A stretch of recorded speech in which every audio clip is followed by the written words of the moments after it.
கிருபையும் சமாதானமும் உண்டாவதாக. இன்றைக்கும் நாம் ஆதியாகமம் 47ஆம் அதிகாரத்தை வாசிக்க கேட்போம். யோசேப்பு பார்வோனிடத்தில் போய், என் தகப்பனும் என் சகோதரரும் தங்கள் ஆடு மாடுகளோடு தங்களுக்கு உண்டான எல்லாவற்றோடும் கூட கானான் தேசத்திலிருந்து வந்தார்கள்.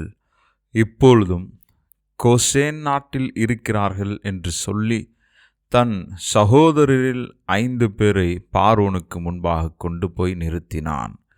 பார்வோன் அவனுடைய சகோதரரை நோக்கி, உங்கள் தொழில் என்ன என்று கேட்டான். அதற்கு அவர்கள், உமது அடியாராகிய நாங்களும் எங்கள் பிதாக்களும் மந்தை மேய்க்கிறவர்கள் என்று பார்வோனிடத்தில் சொன்னதுமின்றி, கானான் தேசத்திலே பஞ்சம் கொடியதாயிருக்கிறது, உமது அடியாரின் மந்தைகளுக்கு மேய்ச்சல் இல்லாமையால் இத்தேசத்திலே தங்க வந்தோம். உமது அடியாராகிய நாங்கள் கோசேன் நாட்டிலே குடியிருக்கும்படி தயவு செய்ய வேண்டும் என்று வேண்டிக் கொண்டார்கள். அப்போது பார்வோன் யோசேப்பை நோக்கி, உன் தகப்பனும் உன் சகோதரரும் உன்னிடத்தில் வந்திருக்கிறார்களே, எகிப்து தேசம் உனக்கு முன்பாக இருக்கிறது. தேசத்தில் உள்ள நல்ல இடத்திலே உன் தகப்பனையும் உன் சகோதரரையும் குடியேறும்படி செய். அவர்கள் கோசேன் நாட்டிலே குடியிருக்கலாம். அவர்களுக்குள்ளே திறமை உள்ளவர்கள் உண்டென்று உனக்கு தெரிந்திருந்தால் அவர்களை என் ஆடு மாடுகளை விசாரிக்கிறதற்கு தலைவராக வைக்கலாம் என்றான். பின்பு யோசேப்பு தன் தகப்பனாகிய யாக்கோபை அழைத்து கொண்டு வந்து அவனை பார்வோனுக்கு முன்பாக நிறுத்தினான். யாக்கோபு பார்வோனை ஆசீர்வதித்தான். பார்வோன் யாக்கோபை நோக்கி, உமக்கு வயது என்ன என்று கேட்டான். அதற்கு யாக்கோபு, நான் பரதேசியாய் சஞ்சரித்த நாட்கள் 130 வருஷம். என் ஆயுசு நாட்கள் கொஞ்சமும் சஞ்சலமுள்ளதுமாயிருக்கிறது. அவைகள் பரதேசிகளாய் சஞ்சரித்த என் பிதாக்களுடைய ஆயுசு நாட்களுக்கு வந்து எட்டவில்லை என்று பார்வோனுடனே சொன்னான். பின்னும் யாக்கோபு பார்வோனை ஆசீர்வதித்து அவன் சமூகத்தினின்று புறப்பட்டு போனான். பார்வோன் கட்டளையிட்டபடியே யோசேப்பு தன் தகப்பனுக்கும் தன் சகோதரருக்கும் எகிப்து தேசத்திலே நல்ல நாடாகிய ராமேஸ் என்னும் நாட்டிலே சுதந்திரம் கொடுத்து அவர்களை குடியேற்றினான். யோசேப்பு தன் தகப்பனையும் தன் சகோதரரையும் தன் தகப்பனுடைய குடும்பத்தார் அனைவரையும் அவரவர்கள் குடும்பத்திற்கு தக்கதாய் ஆகாரம் கொடுத்து ஆதரித்து வந்தான். பஞ்சம் மிகவும் கொடியதாயிருந்தது. தேசமெங்கும் ஆகாரம் கிடையாமற் போயிற்று. எகிப்து தேசமும் கானான் தேசமும் பஞ்சத்தினாலே மெலிந்து போயிற்று. யோசேப்பு எகிப்து தேசத்திலும் கானான் தேசத்திலும் உள்ள பணத்தை எல்லாம் தானியம் கொண்டவர்களிடத்தில் வாங்கி அதை பார்வோன் அரண்மனையிலே கொண்டு போய் சேர்த்தான். எகிப்து தேசத்திலும் கானான் தேசத்திலும் உள்ள பணம் செலவழிந்த போது எகிப்தியர் எல்லாரும் யோசேப்பினிடத்தில் வந்து, எங்களுக்கு ஆகாரம் தாரும், பணம் இல்லை, அதனால் நாங்கள் உமது சமூகத்தில் சாக வேண்டுமோ என்றார்கள். அதற்கு யோசேப்பு, உங்களிடத்தில் பணம் இல்லாமற் போனால் உங்கள் ஆடு மாடுகளை கொடுங்கள், அவைகளுக்கு பதிலாக உங்களுக்கு தானியம் கொடுக்கிறேன் என்றான். அவர்கள் தங்கள் ஆடு மாடு முதலானவைகளை யோசேப்பினிடத்தில் கொண்டு வந்தார்கள். யோசேப்பு குதிரைகளையும் ஆடுகளையும் மாடுகளையும் கழுதைகளையும் வாங்கி கொண்டு அந்த வருஷம் அவர்களுடைய ஆடு மாடு முதலான எல்லாவற்றிற்கும் பதிலாக அவர்களுக்கு ஆகாரம் கொடுத்து அவர்களை ஆதரித்தான்.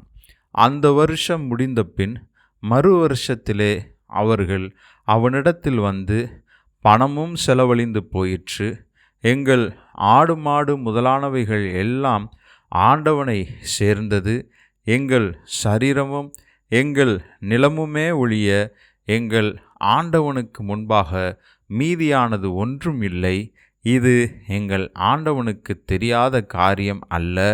நாங்களும் எங்கள் நிலங்களும் உம்முடைய கண்களுக்கு முன்பாக அழிந்து போகலாமா? நீர் எங்களையும் எங்கள் நிலங்களையும் வாங்கி கொண்டு ஆகாரம் கொடுக்க வேண்டும். நாங்களும் எங்கள் நிலங்களும் பார்வோனுக்கு ஆதீனமாயிருப்போம். நாங்கள் சாகாமல் உயிரோடு இருக்கவும் நிலங்கள் பாழாய் போகாமல் இருக்கவும் எங்களுக்கு விதை தானியத்தை தாரும் என்றார்கள். அப்படியே எகிப்தியர் தங்களுக்கு பஞ்சம் மேலிட்டபடியால் அவரவர் தங்கள் தங்கள் வயல் நிலங்களை விற்றார்கள். யோசேப்பு எகிப்தின் நிலங்கள் யாவையும் பார்வோனுக்காக கொண்டான். இவ்விதமாய் அந்த பூமி பார்வோனுடையதாயிற்று.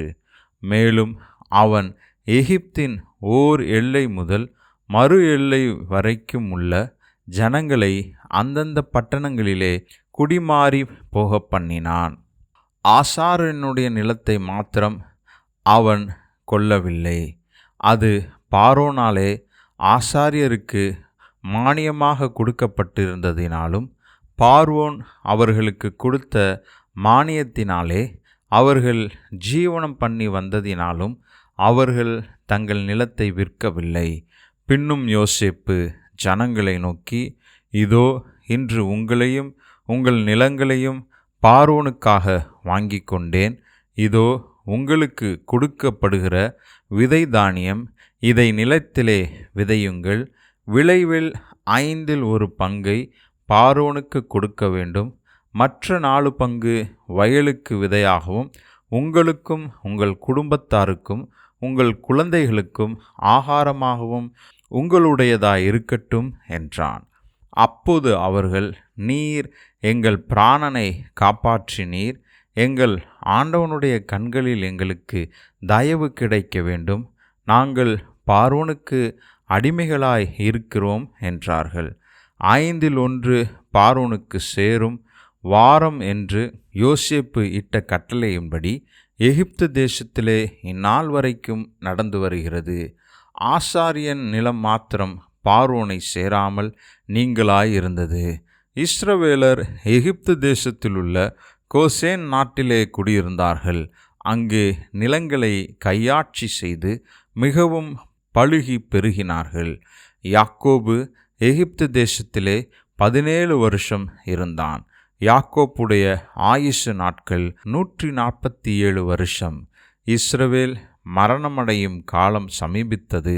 அப்போது அவன் தன் குமாரனாகிய யோசேப்பை வரவழைத்து அவனை நோக்கி, என்மேல் உனக்கு தயவு உண்டானால் உன் கையை என் தொடையின் கீழே வைத்து என்மேல் பட்சமும் உண்மையுள்ளவனுமாயிரு. என்னை எகிப்திலே அடக்கம் பண்ணாதிருப்பாயாக. நான் என் பிதாக்களோடே படுத்து கொள்ள வேண்டும். ஆகையால் நீ என்னை எகிப்திலிருந்து எடுத்து கொண்டு போய் அவர்களை அடக்கம் பண்ணியிருக்கிற நிலத்திலே என்னையும் அடக்கம் பண்ணு என்றான். அதற்கு அவன், உமது சொற்படி செய்வேன் என்றான். அப்போது அவன், எனக்கு ஆணையிட்டு கொடு என்றான். அவனுக்கு ஆணையிட்டு கொடுத்தான். அப்போது இஸ்ரவேல் கட்டிலின் தலைமாட்டிலே சாய்ந்து தொழுது கொண்டான்.